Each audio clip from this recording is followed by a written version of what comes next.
The views and opinions expressed in these historical letters that may contain vernacular used in the World War II era, the post-war era, and the Cold War era do not reflect the views and opinions of any of the individuals involved with this project, including, but not limited to, the podcast's creators. Morning, Jamie. Good morning, Allison. How are you doing this morning? I'm tired. I'm not going to lie. I'm actually pretty exhausted. But I'm here. I got my coffee. Coffee is helping. Mm-hmm. But we have, I know, not to spoil anything, we do have a Chester letter today. So oh my gosh. We have, two Chester letters today. Two Chesters. Double the Chester, double the fun. Okay, so that should wake me up. Yep, absolutely. So Chester's always very purposeful with whatever he's doing, and he's going to let us know, puttering or not.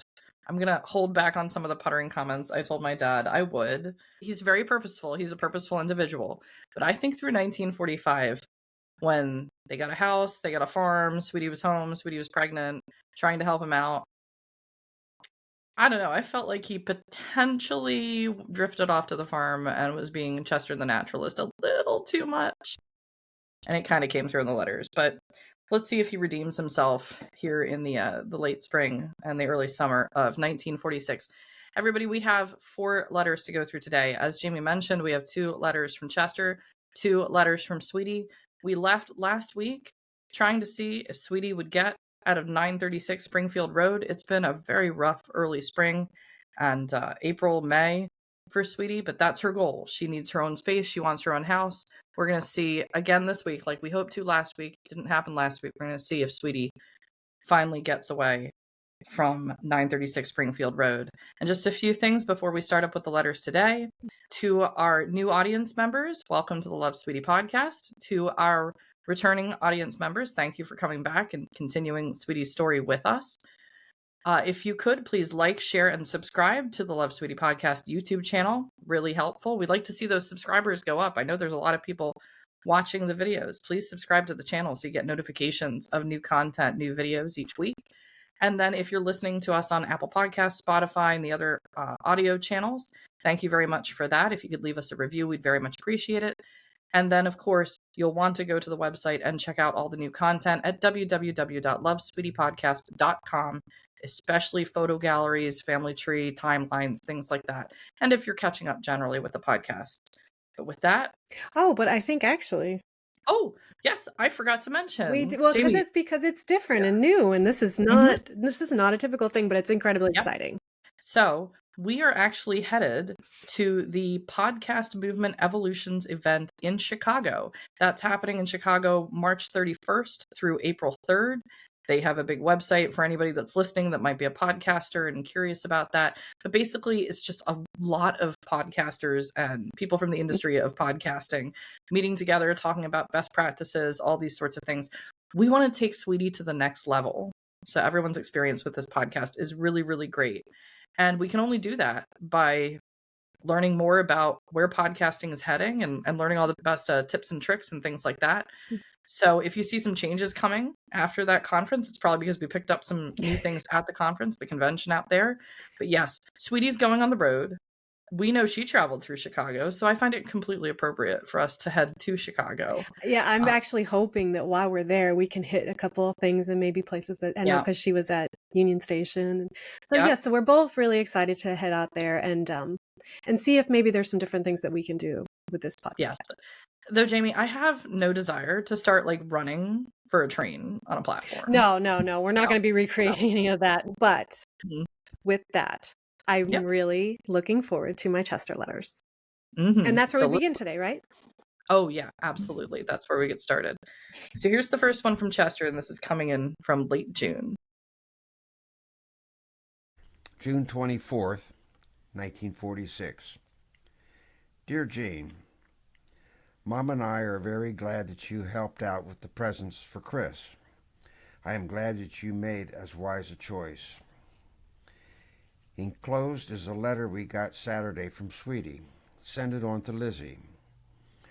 We are glad she finally has a house. Regarding the aspirin, which is acid acetylsalic, try it out with them At any rate, be sure and stay with them.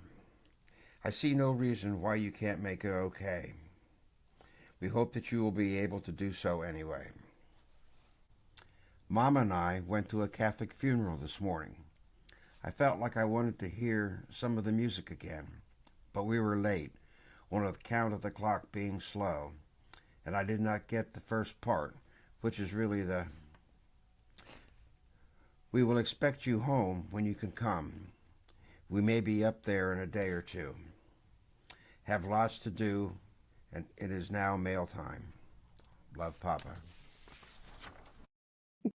That was a little one. That was a little Chester letter. Yep. But it was still Chester through and through. It definitely was. And I just wanted to comment on really just one thing here. Well, other than he reveals the news that we've been waiting to hear. Yes. Which is he's noting that Sweetie finally has her own place. Let's just we're gonna like wash away Springfield Road. Yeah.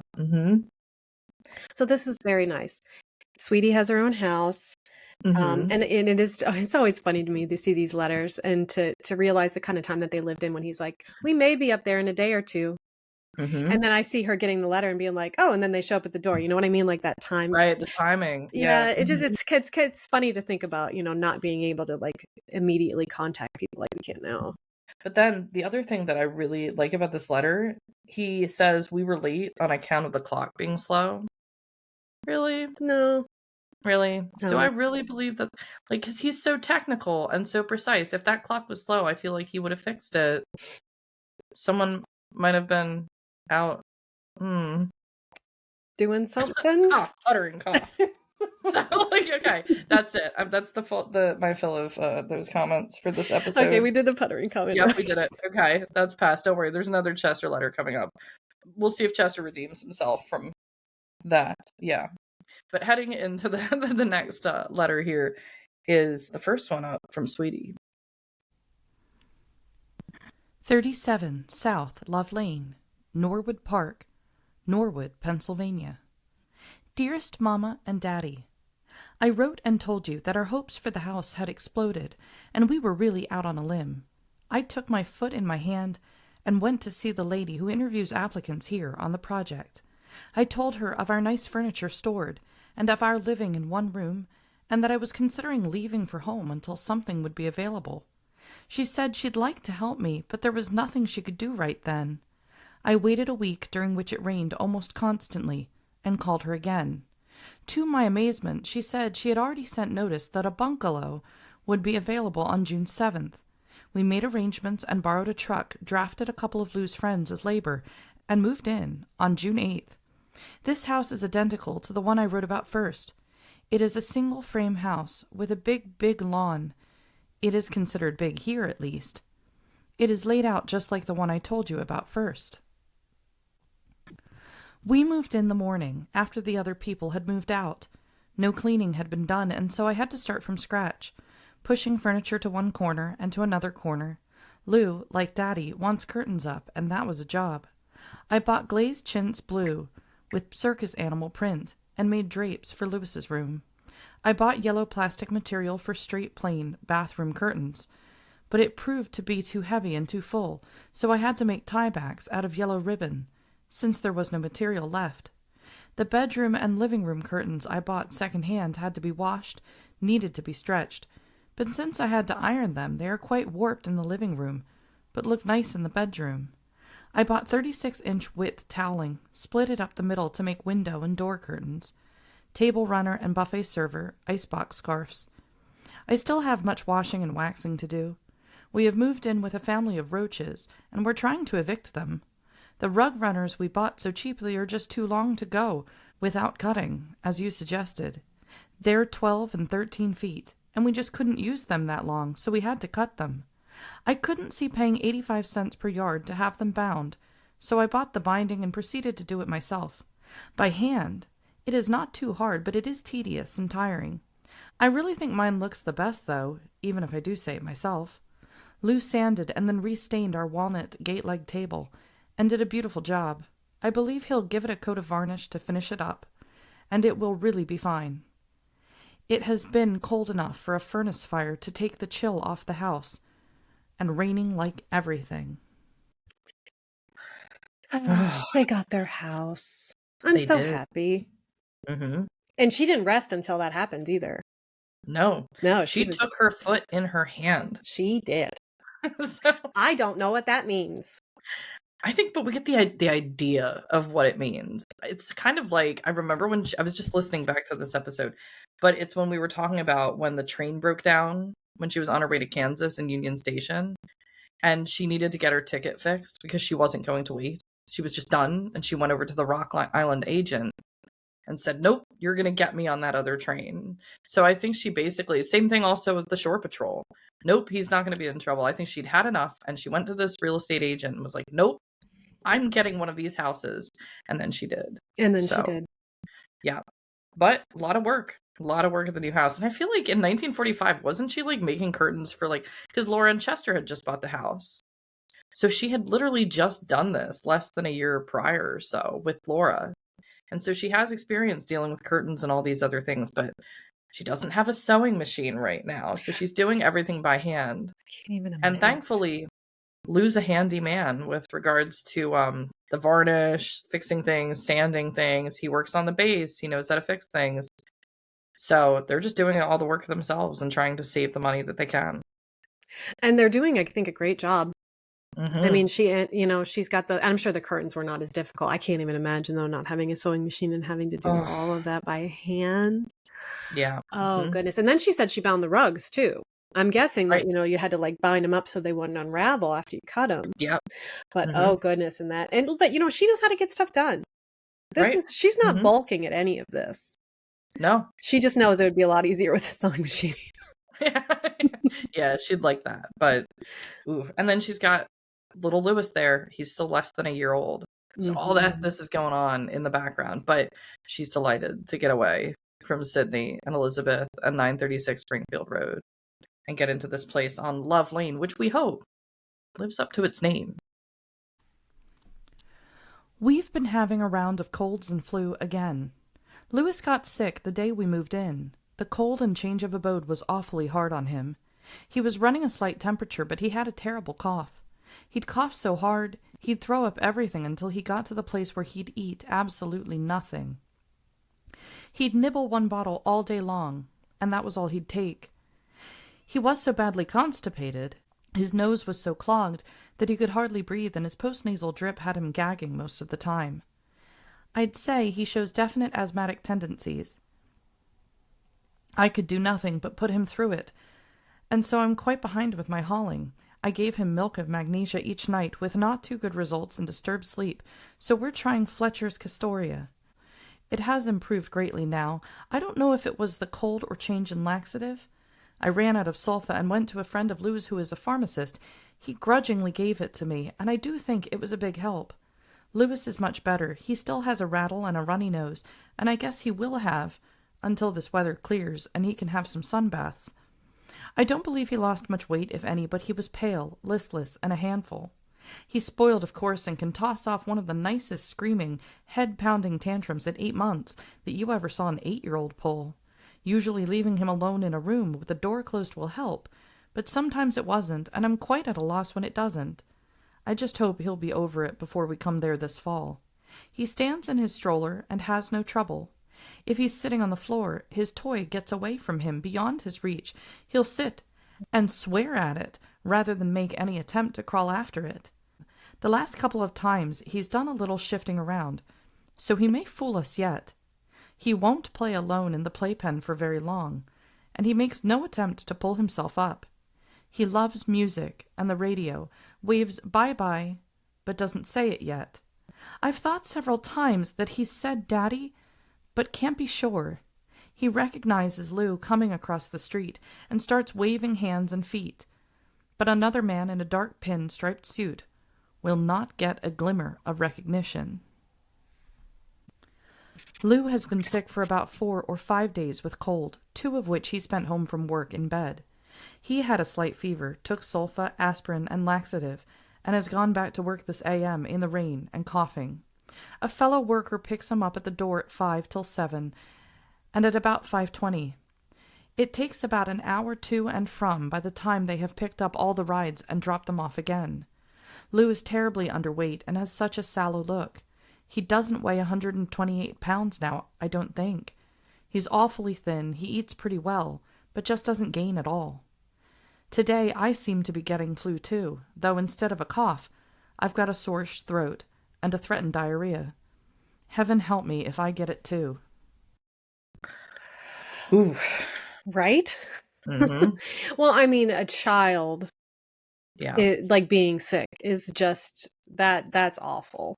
You know, especially because they're miserable and they were like, why am I miserable? This is all your fault. So yeah, they can be a bit of a handful. But then Lou is also sick. Like, this is just crazy. It's just going around. They're moving at the same time. All this other stuff is going on. As I say in every single episode, just to cover, especially with the letters of Chester being this one, with regards to all the medical information of the 1940s, I would remind everybody, this was the 1940s. Call your doctor. Please seek current medical advice from a medical professional.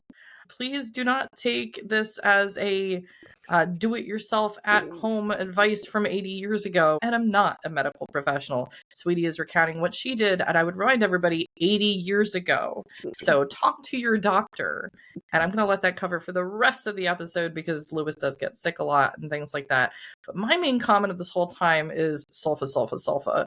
Right. I would actually like if anybody goes to their doctor and is like, hey, would sulfa help this problem? Yeah. I kind of want to ask my doctor about it. Just to see. It had to be the cure-all. And, it was really funny. I saw Jamie very recently. We were out in Butler County, actually, at the Pennsylvania Libertarian Convention. Mm-hmm. And I was actually taking antibiotics because of an issue. And I noticed the name contains sulfa at the beginning. So I know it's some modern version of the sulfa drugs. And I really have trouble swallowing pills. So I had to chew through it. Thankfully, it didn't really have a taste. But because I had to do this twice a day with water, I just kept thinking, here's my daily sulfa dose. Here's my sulfa juice. How delicious. And I just kept thinking about these letters. I'm just like, sulfa, sulfa. I can't escape sulfa. Did you just say sulfa juice? Sulfa juice. Delicious. Yeah. Coming soon to a store near you. Please don't. No. First of all, I'm pretty sure it's prescription, so that's not going to happen. Again, call your doctor. I mean, it was seen as the miracle cure. It was seen as the miracle drug. They just didn't know what else to do, Allison, and they knew that you wouldn't be like, oh, just go home and get some rest. They're like, I need to prescribe something. Here, have this. Right. And then I saw the name and I was like, oh, Jesus. I can't. And I'm like, I hope it doesn't taste awful, or I'm really going to be going through it. And I'm going to be in this pain of this letter somewhere here. Didn't really seem to have a taste. Thank goodness, at least whichever one I was taking. But yeah, a lot of things. And there's a lot of other items she's talking about medically, trying to deal with the fact that Lewis isn't doing well. Yeah. It's just rotating around the house. And then, Lou's at the base. So he probably picked something up at the naval yard. And then it's raining. It's been raining, but we also get a little bit of an update on what little Lewis is doing. Oh, yeah. That he's not quite talking a little bit, but that he's been sick, but he pulls himself up. And I love how she describes him instead of, trying to get a toy, just swearing at it. I love that. Oh, yeah. Yeah. Well, because she does say in other letters, she says, at the house in Collingdale, he wasn't allowed to cry because anytime he did anything, somebody would take care of it. Mm-hmm. So he is a little bit, he's like, I yell at this thing and then it comes to me. That's how it's always worked, So that's kind of funny how she notices that. And he's not walking yet. So he's kind of pulling himself along. I love that though he can recognize his dad, but not other males. He can tell the difference at this point. He knows his daddy. Mm-hmm. And he gets all excited when his dad gets home. This is so cute. Yeah. So yeah, it's neat to see I guess the first year of just the stages going on here. But they need to not be sick. Yes. I did get the letter addressed to Kay Demaree. A college girl had borrowed my Bible. It had burned up when their house burned down, and she was writing to see how she should pay for it. I haven't yet answered it, but I will. I bought a WorldScope encyclopedia for both Lewises for Father's Day. It wasn't as big as yours, but it is a start, and it is nice. There are 10 volumes, and on April of each year, for 10 years hereafter, we'll get a volume telling of the year's history. I'm sending part of their letter along. The rest is a receipt that I need to keep. We are about 1.5 miles from a store, so I go only once or twice a week with Lewis in the buggy. We have bread men and all kinds of hucksters who come through the project. We are going to have Lewis's picture taken Saturday, and so we have high hopes for some good pictures soon. I convinced Lou that I needed a sewing machine most awfully bad. We answered a few ads for second-hand ones, but no luck. Finally, we went to Sears Roebuck and put our name on their waiting list for a Kenmore at $102. That seems like a lot, but it is about $70 to $90 less than Singer & White. I can't see where Singer is so much above the rest, so Sears can have my business. We bought an iron for $6.95 that is just as good as an iron for $10 or $12. It is going to take a couple months to get it, the sewing machine, but it would for any other too, so that's no drawback. I'm sure anxious to have it. I certainly have let everything get by me. Mother's Day, your birthday, Father's Day, Chris's birthday. Don't think it's because I haven't thought about you often. I've had my hands too full for anything. I'll try to show you, though, when we come home, just how much I do love you. Lou's vacation runs from September 2nd to September 9th. However, there's a weekend prior to that, and just after it, so I think we'd have from August 31st to September 11th, though I'm not sure. He had little choice, and so we hope this will be okay with everybody. Do pass this on, will you? I owe everybody. But I guess I'll devote the day to letters, and see what I can do. I'll try to write again sooner. Jean said you were having teeth pulled. I hope you're not being hit too hard by it. How about the boom busters? All for now. Love, Sweetie, Lou, and Lewis. Yeah. That letter had a different tone. Yes, it did. It was a tone of relief. Mm-hmm. So, and you could feel it coming through, I think. I mean, of course, she's dealing with all the sickness, but, and the moving, and that's really tough. Oh, yeah. But luckily, he was able to recruit some of his friends to get, move all that heavy furniture that they got. But it's still, even all that, despite that, it sounded like she is relieved. Oh, she's totally relieved. I do think, because I know there's a lot to talk about in that last little section, but there's one little phrase that I think can be forgotten because of how we refer to her all the time. I did get the letter addressed to Kay Demaree. She's Kay Demaree. That's Kay, yeah. Right? Yeah, because her name's actually Catherine, and it's a nice little reminder every now and then that I'm thinking, because even when I read it, I think even now, it's so weird because I called my grandmother Grandma all the time. Now she's just in my head as Sweetie, Sweetie, Sweetie. So when I say, oh, I got the letter addressed to Kay, I'm like, oh, who's? I was like, wait, that's her. Right? Yeah. So because Sweetie's so frequent, and she's I love the encyclopedias. Oh yeah. I remember Britannica when I was a kid. We had some. Yeah. All of them sitting on the shelves. We know that Chester had a big set. I think that was talked about in an earlier letter. Now we have Wikipedia, so it's not the same as having the big shelf at home where you have all the encyclopedias. But the biggest part here, other than her hoping to get the trip to visit the family, is the sewing machine. The sewing machine. Yeah, that's fun. Like, that's necessary. I mean, I don't sew that much. I mean, I used to sew a lot more. Now I'm going to have to start doing it more. But, like, all that sewing that she's doing, this would have made it take a fraction of the time. So she did convince. So she's like, I'm going to get a new one. And she had to go order one.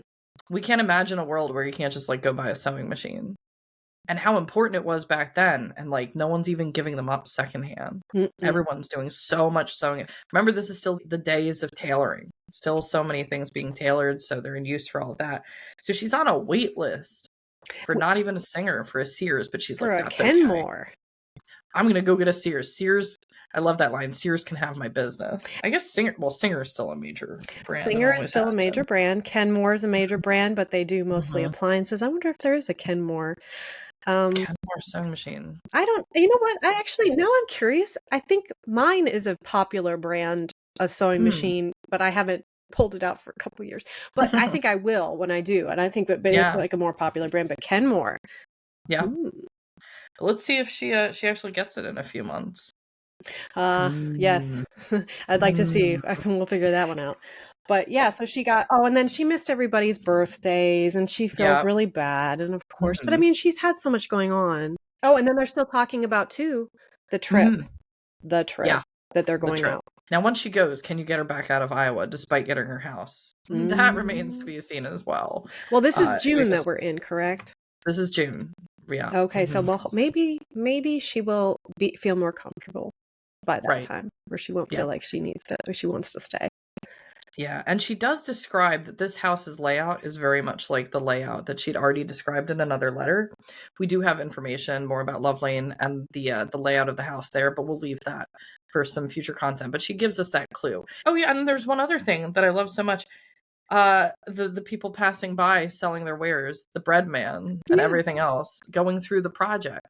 So the project really has to be, they're very quickly building all these houses post-war. So now there's all these new families moving in. So what's going to happen? All the salesmen are going to come through with all their wares. And the bread man, like back in Iowa, we had the meat truck. And so she's describing that activity. That's not something we see really these days, but clearly that's how that worked back then. So we're going to hear about all the, she calls them all the hucksters coming through. Yeah, this was an incredibly detailed. There was so much packed into this little letter. Oh, Yeah. yeah. Well, she said Yeah. she'd been neglectful, so she was really trying to get everything in. Right. She found time to write all of this despite all of what's going on, too. So we have to appreciate that she sat down and took the time to write it. But I do think her family was, like, seriously concerned if she was still somehow at Springfield Road.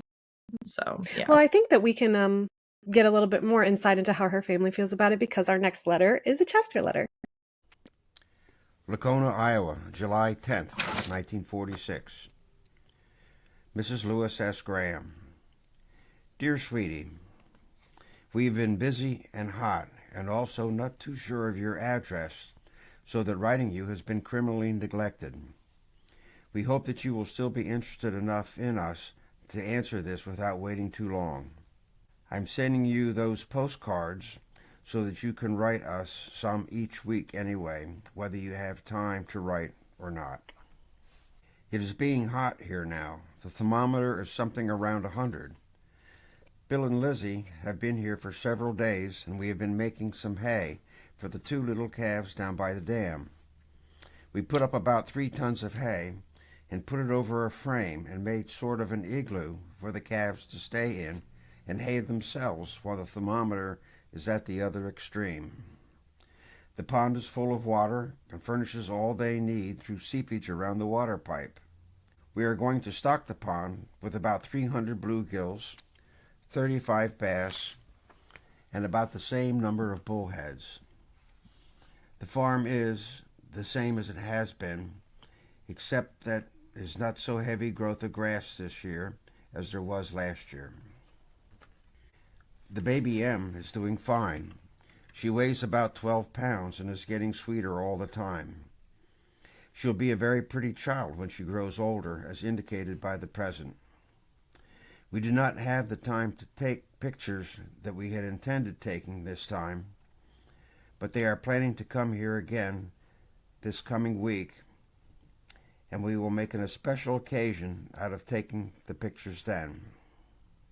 I'm unable to find the Volklander, and I am wondering if I loaned it to you before you left. The O baby is born. Perhaps I should leave space here and let Mama tell you the story. I have just learned that Mama has written you, and so I will let this part of the story go. We are unable to get Pepsi-Cola here, otherwise I would pause here and have a drink. I'm wondering if you are better able to get such things than we are here. I don't think you do, as it seems that the same conditions exist everywhere and are all the same. We are now paying 65 cents per pound for butter, and meat has gone out of sight.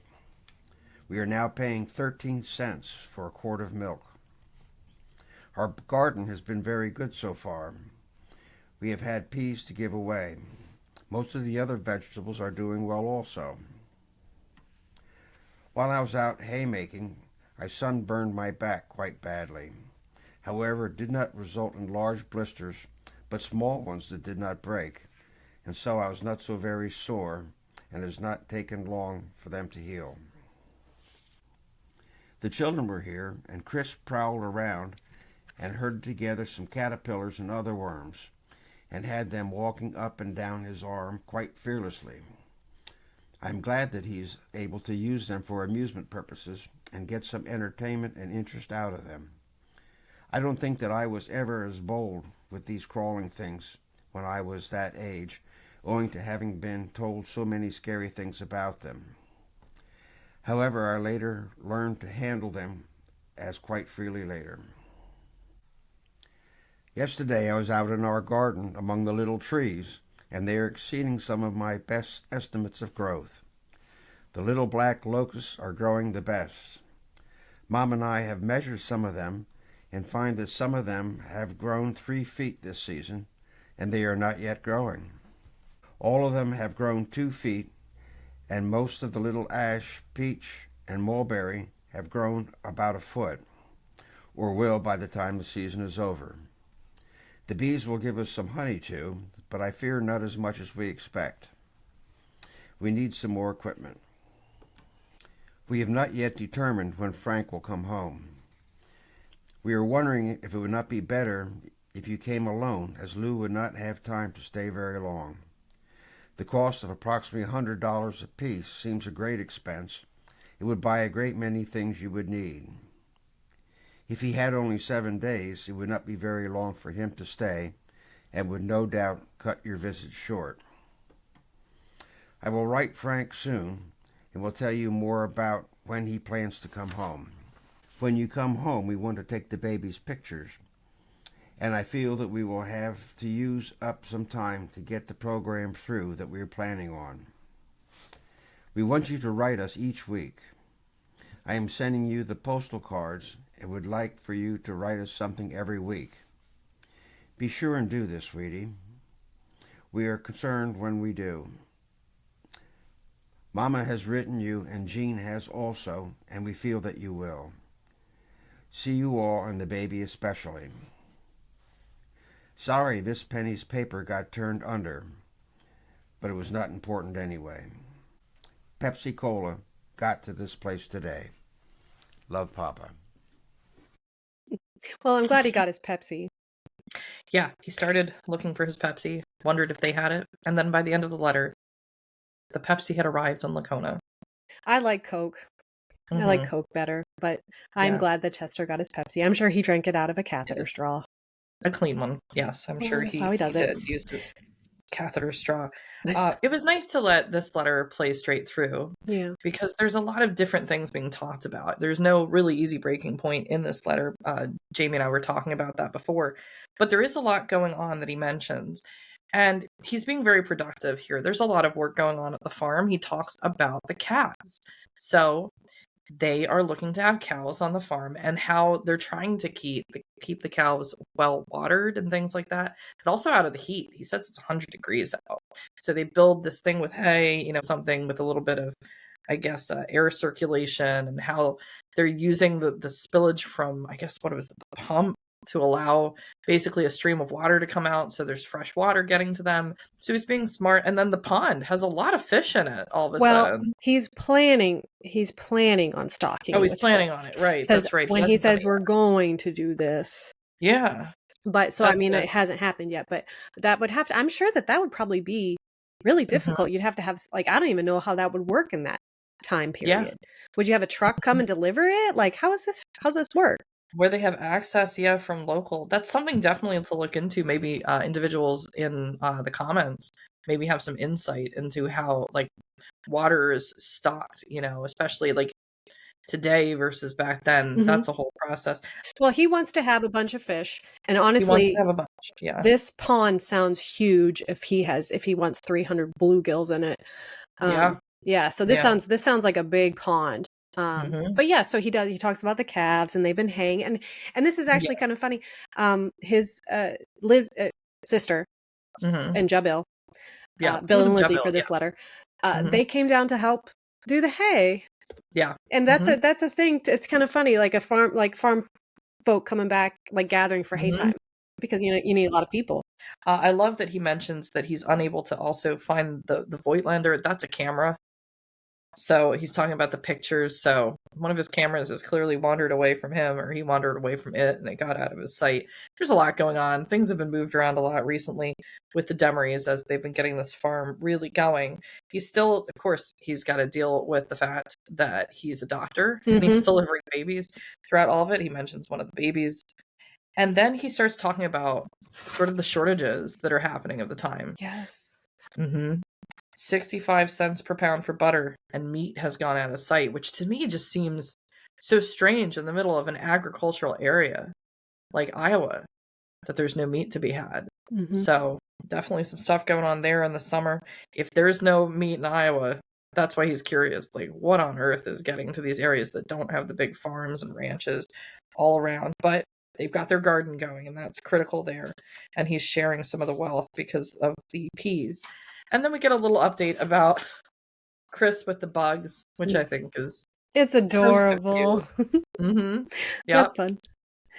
I think we can all kind of visualize that, the caterpillars, the little kids interested in bugs. I was never interested in creepy crawlies, and apparently neither was Chester. But he's gotten over it since because he's a naturalist and he likes to take pictures of spiders and things like that. So now he's amused at his one grandson then. And then he starts commenting about the trip. Like, can Lou really make this? Can you really afford for everybody to be out here? So, and I mean, and he's like, hey, maybe you should just come out by yourself, know? And I want to point out too that he started this letter with, we hope you'll be still interested enough in us to answer without waiting too long. I'm sending you along postcards so you can write us each week. And then he ends with the same thing, I want you to write us. I'm sending these postcards. Yeah. He misses her. He does. He really, really, really wants her to come home. Yeah. And I'm sure that that's something that probably weighed on her when she went out there, is like, Dad didn't really want her to go. He needs somebody to answer the phone. No, I'm sure. So he misses his daughter. He misses for sure. Her. They have so much in common because of the letter writing. They're so similar. I'm always blown away when she's just saying things like, I'm not a good writer. And I'm like, seriously, girl? Like, I feel ashamed. I think our whole generation feels ashamed because we just like text message, and that, I guess, just kind of covers it. But the fact that he needs to coax her to write, and she writes these amazing letters, is still surprising to me. But we have to remember, this is the day and age where she doesn't mention that she has a phone at Love Lane. They can't just pick up the phone and talk or anything like this. So this is the only method of communication. And he knows she's going through a lot of stress. So let me send the postal cards. Please come visit. Let me send the postal cards. Oh, look, a Pepsi. He's like, ooh, Pepsi got here. I gotta go. Yep, time to go. I've been looking forward to this. I really hope he enjoyed that Pepsi. Yeah, I think he did. So who knows? Maybe it tasted better back then. Yeah, I'm just gonna say probably not. I'm so sorry. Probably this. Yeah, I feel very still better. I'm with you there. So yep. But I'm glad because that was like a little luxury. They couldn't get it, and so I'm like, that's nice that he was able to get his Pepsi. I really wonder. I bet it actually probably tasted a lot better back then. It's probably real sugar. Oh yeah, as the standard. Yeah, I would at least guess cane sugar. So who knows? Maybe we'll get back to that. But at any rate, we have one more letter to go today. One more. And we're going to return to Sweetie here. So let's go ahead and get started with this as we head towards the end of July. 37 South Love Lane, Norwood Park, Norwood, Pennsylvania. July 22nd, 1946. Dear Mama, Daddy, Jean, Sister, and Family. Daddy's letter enclosing the postal cards arrived, but rather than use the cards now, I will take advantage of having Elizabeth's typewriter and write letters as long as I have it. After it has been returned, I'll use the cards. I didn't know you were having such trouble getting bread. We have a baker man who comes around every Monday, Wednesday, Friday, and Saturday. We may buy 1 loaf of bread each day and any amount of cakes, rolls, donuts we care to buy. With Lou eating on the base, I use very little of his stuff. If it would keep without molding and becoming too stale, I could send it to you.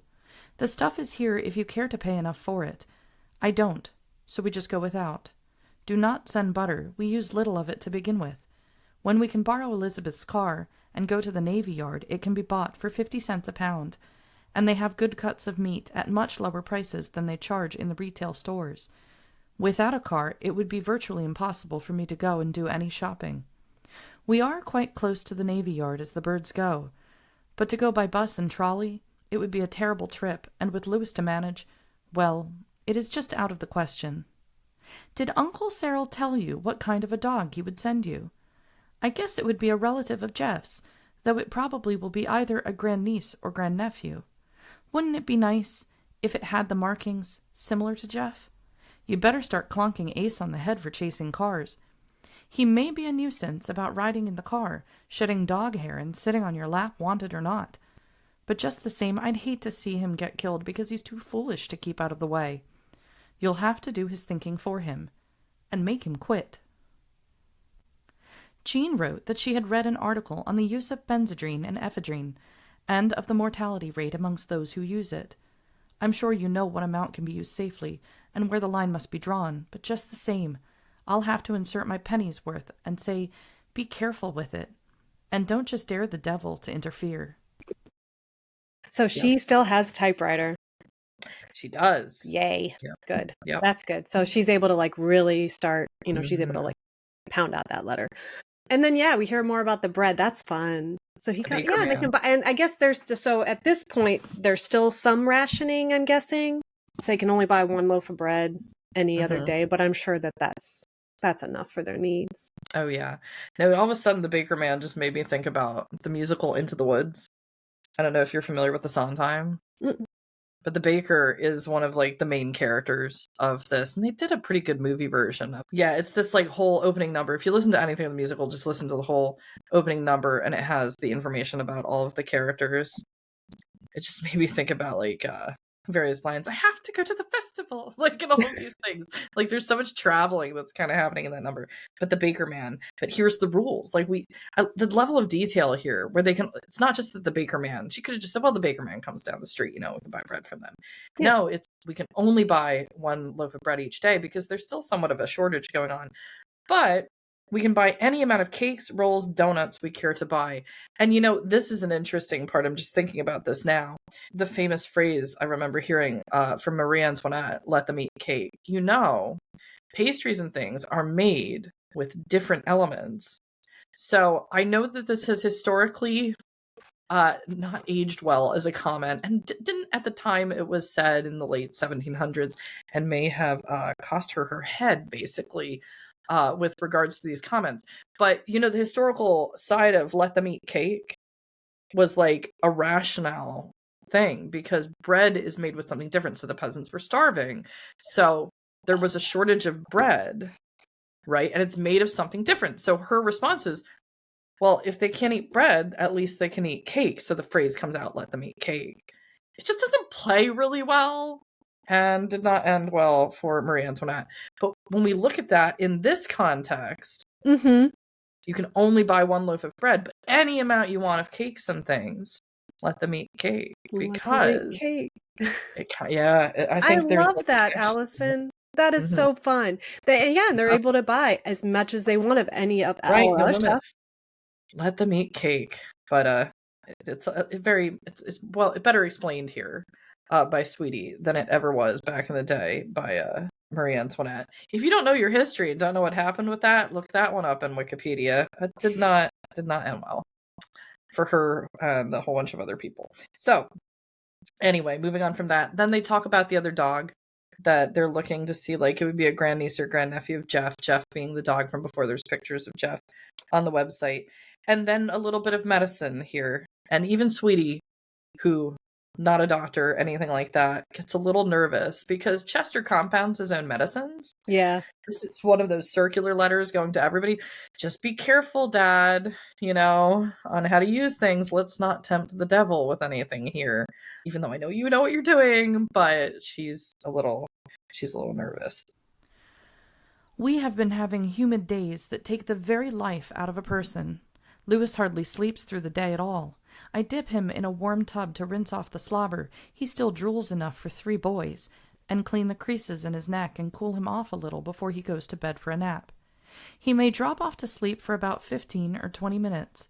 Sometimes he will not sleep a half hour a day. And of course he is cross and irritable. One day last week he woke up with several bites on his left cheek. I looked carefully for some kind of wildlife that might be doing the damage. I found nothing.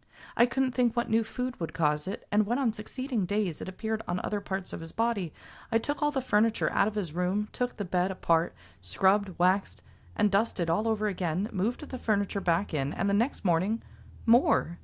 They didn't look like bites, really, but there was no change in his diet, so we went to the Naval Hospital with him. Well, we went about the bites, and I thought while I was there I'd ask about his bad bowel movements, but they just took it out of my hands and did it the way they wanted to. They started at his head, looked in his ears, his throat, and went all the way down. I was quite surprised and pleased at the attention and interest that the doctor gave us. He said they must be bites, that they bore no resemblance to anything he could identify, since we've killed 2 mosquitoes with their tummy full of blood, though it hardly seems possible that 2 mosquitoes could wreak such havoc as that. He didn't want to ask if we had bed bugs, but just the way he didn't say it, you could tell what he meant. They are much better, but I noticed he does have 1 or 2 new ones on his face and on his hand. I've been going into his room at night with a flashlight, hoping to catch something chewing on him, but I can't. I've moved the bed and everything. He said it was nothing to worry about, and since they aren't so numerous, I feel a little better about it. He said he was good and healthy, but there were some very definite changes he recommended, cutting out all laxatives entirely and getting the results through change in diet. Cut out eggs to see if his rash would disappear, and he also said not to use rubber pants of any kind for a while. He has had no fever, and his disposition has not suffered, along with the bites that he has had. We bought him a swing that he surely does enjoy. He knows how to swing himself, and while he swings he laughs and talks a mile a minute. He pulls himself to his feet, walks around his playpen and his crib, and pulls himself up on some of the furniture. But he is scared to death of falling. He may be walking by the time we can come to see you, but I'm a little doubtful. We really could have done without the swing, but we decided that by going to the Navy doctor, we saved almost enough to buy the swing. So we splurged. So that's a lot of updates about little Lewis. Sickness, and now bugs, bites, something going on. We're not exactly sure yet the cause for this. New house, used furniture, all this stuff moving around. Mm-hmm. And then just all of a sudden, like, she can't explain this, and off they go to the Navy doctor. That's nice that they were able to go to the Navy doctor, obviously, because they got a swing, which is something that gives him something to do, which is great. You know, like, oh, he can, swing on his swing, and he's pulling himself up. So the doctor feels very good about where he's at. So that's good. And he gave her some different advice, and hopefully she'll be able to take care of like his tummy issues and hopefully deal with whatever's been biting him. And I can imagine, she said in the very beginning that when they moved in, there was roaches. Right. So is it an allergic reaction to things? People are allergic to insects, all sorts of things back then. But also, I love the level of detail she gives here, because she knows if she doesn't, and this is going to Chester, she's going to get that questionnaire. Please describe all of the symptoms that are going. She's like, nope, he did a really good job at the hospital. And then we get all these mentions of things, with taking care of the kids, the rubber pants, what was the other stuff? And he's like, I think even the doctor thought she's probably overreacting a little, but she's also thinking, I could explain everything to my father, where he's going to ask everything, and then he's going to say, this Navy doctor doesn't know what he's doing, and all these things. And there's going to be this whole side commentary going on. So she's disclaiming in advance. They did a very thorough job looking through everything. But I mean, as a mother, like, oh my gosh, like waking up and your kids got bites all over them. I don't know what kind of what that took to get to the Navy doctor, like what they had to do, if they had to call, if they had to make an appointment, if they had to get on base, like all that other good stuff. They had to get their way to that. Yeah. Well, unless they're borrowing Elizabeth's car, but she doesn't say. She may have. They probably did at this point. At this point, they probably did. Yeah. Mm-hmm. Yeah. But yeah, I do love that. And she took that bed apart too. So I don't think it's probably bugs that are in the bed. I don't think it's that. I wouldn't think that, Something but else. but it's going to be interesting to see how that little situation plays out. Elizabeth has gone to the Pocono Mountains for a week's vacation. She left Saturday. So, since Lou's mother would be alone, we bought 2 expensive meat and invited her down to spend the day. It was a good dinner, and though it was of course more work, I was glad to have her come, and I think she enjoyed it. It rained and stormed, and we really did have a rain. We needed it, though, for lawns are turning brown and dead-looking, and this will help them immeasurably.